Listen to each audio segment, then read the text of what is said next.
and into the early 80s, into the 90s even, we had Aaron Baker, we had David Dearth, we had Mark Dugdale as we got around into the late 90s, Mark Dugdale. All right, well, hi, I'm John Hart, and welcome back to Mr. America Hart.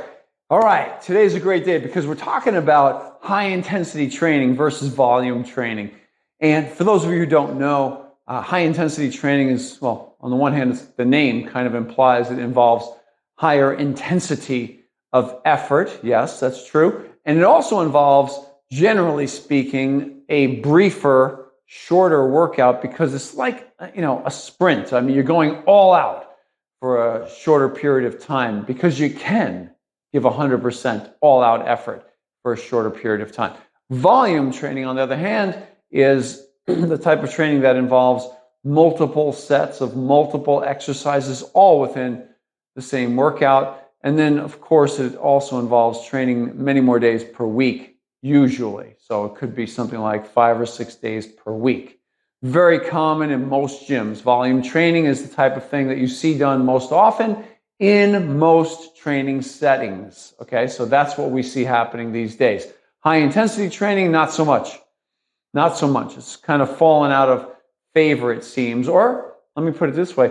Maybe it hasn't really fallen out of favor as much as it's just not as known anymore. It doesn't have the kind of exposure like it used to have. I've made that case in several videos. But I'm going to give you 2 reasons today, 2 big ones, why you want to investigate that high intensity training versus going to just the easy route of volume training. I say easy because it just doesn't take as much creativity when it comes to designing your workouts. When you're talking about volume, you're shotgunning yourself with a bunch of exercises and a bunch of sets of those exercises, which are going to exhaust you, of course, and they're going to take a lot of reserve energy and be harder eventually to recover from.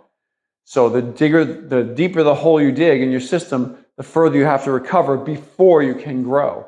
That's the model, let's say, that you have to use to get through training, recovery, and then growth. Okay, it happens in that order. Training, you train, you dig a hole of energy, you recover back to ground zero, and then you grow, adding a little bit of something back to yourselves. So, 2 good reasons. Here we go. High intensity training. Well, there's a lot that we can do with it.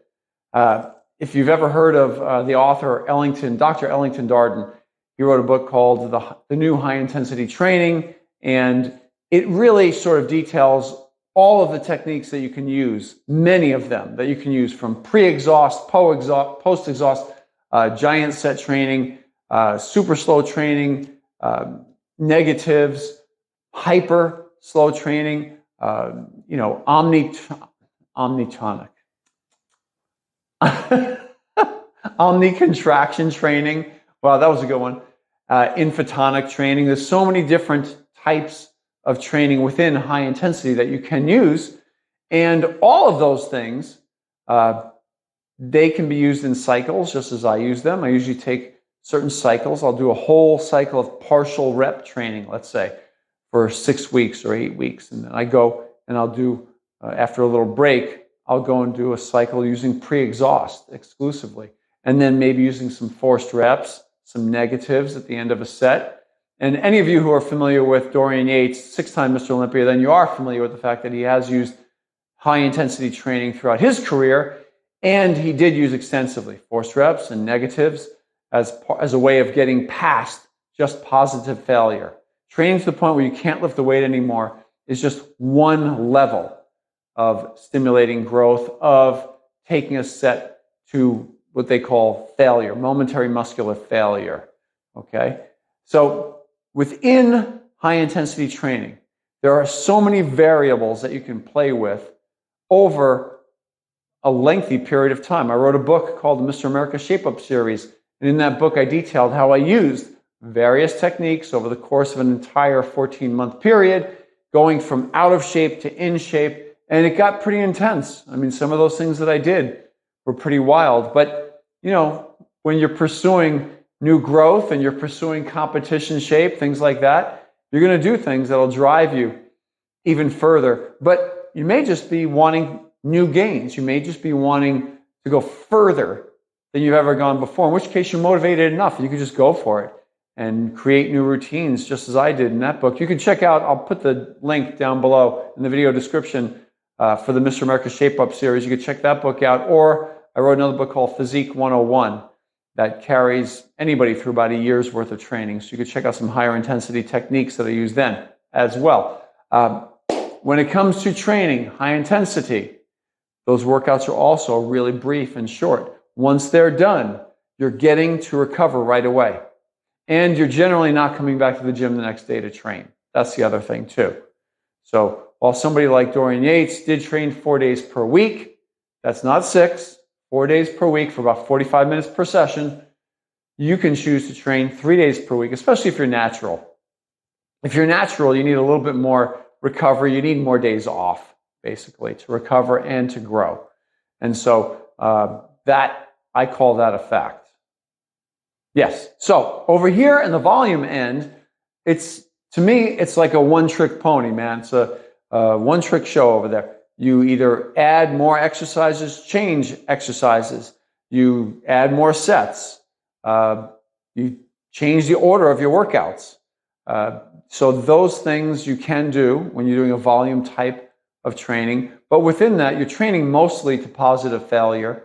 And in the course of those workouts, you're doing quite a few number of sets and quite a large number of exercises in the course of the second big way is injuries. Now this one in particular, I want to point out, okay?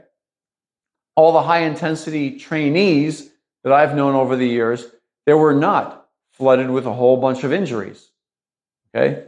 Starting with just myself included. I mean, I'm 57 in this video right here, and I'm not full of injuries. And I've trained this way since I was in my teens, with a short break somewhere in there in my mid-20s that I tried to train with a little bit more volume. But quickly back to high-intensity training. So there's me. There's the originals, right? Casey Viator, Mike Mentzer, Ray Mentzer.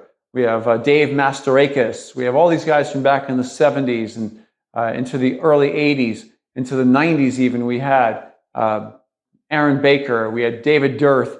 We had Mark Dugdale as we got around into the late 90s. Mark Dugdale, okay, a good pro who trained high-intensity fashion. These guys did not have a bunch of torn muscles all over the place. But the naysayers, you will point out that Dorian Yates, the #1 poster child for high-intensity training in the 90s and 6-time Mr. Olympia, Dorian Yates, he did tear some muscles. And he'll be the first one to admit that he did that during pre-contest training each and every time. Well, not every time, but each time he got injured. Every time he got injured like that, it happened during pre-contest training when he was a little bit dehydrated, a little bit low on the calories, probably on the edge of overtraining, and he believed that he should just be pushing. And in retrospect, he looks back and he says he wishes that he didn't during pre-contest training. But otherwise, in the off-season, he wasn't tearing muscles off the bone. That wasn't happening. And early in his career, he was training high-intensity training right from the beginning, and he was using high intensity all the way through his career, right up through his second Mr. Olympia in 1993. He won his first one in 1992, and then in 1993, he came out like a dinosaur. The difference between 1992 and 1993 is just crazy.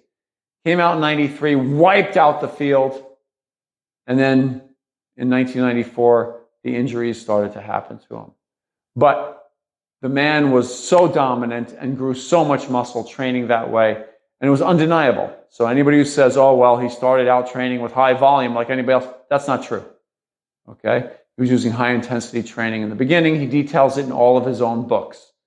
So we've not seen anything other than that. So I'm going to say, injury-wise, high intensity training, very safe.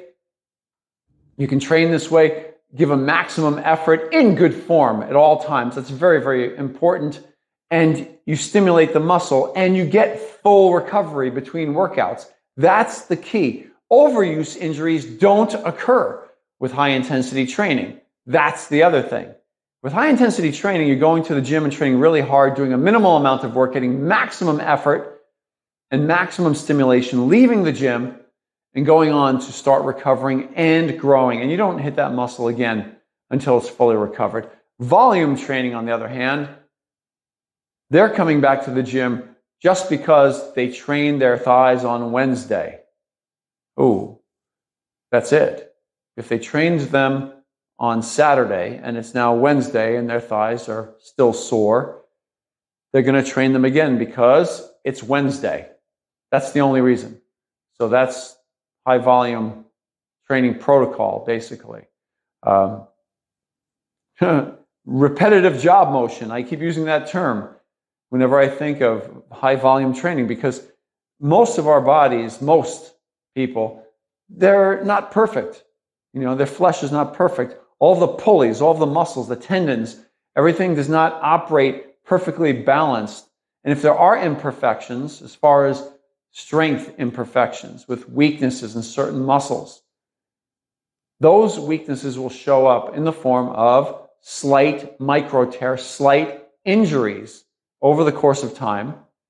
And with high volume training, you're going to go back to the gym with that thing hurting, and you'll be massaging your shoulder or massaging your bicep, doing whatever it is, or your knee or your hip or your lower back.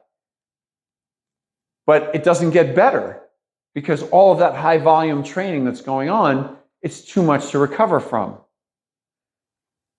Some of y'all say, oh, just man up, go to the gym. And some of y'all are just plain loaded on the steroids and the growth hormone and all that stuff, insulin, and you're going to the gym and you're looking at a guy like me or some of the naturals saying, oh yeah, just get to the gym.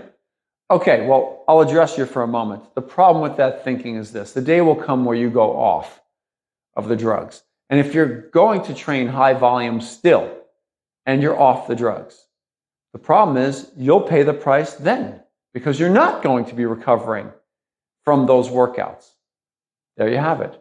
So, 2 great reasons why you should choose high-intensity training. You should look it up. Take a look at the books that I've mentioned to you, the new high-intensity training by Dr. Ellington Darden, my book, Mr. America's Shape-Up series, and then my second book, Physique 101, to get more information on high-intensity training. And they're available also as downloads right through my website. Again, the link will be downstairs in the video description. So listen, before you go, off to my left, you're going to see a disc pop up right there. That is the subscribe button for my channel. Please give that thing a tap and just tap it right there real quick. That'll let the YouTube algorithm know when I have a new video pop up to let you know that there's a new video for you to watch. Down below, you're going to see a thumbs up over there. That thumbs up, when you turn that thing blue, give it a tap and turn it blue. That really lets the algorithm know that you're liking the videos that I'm doing. I will see you next time.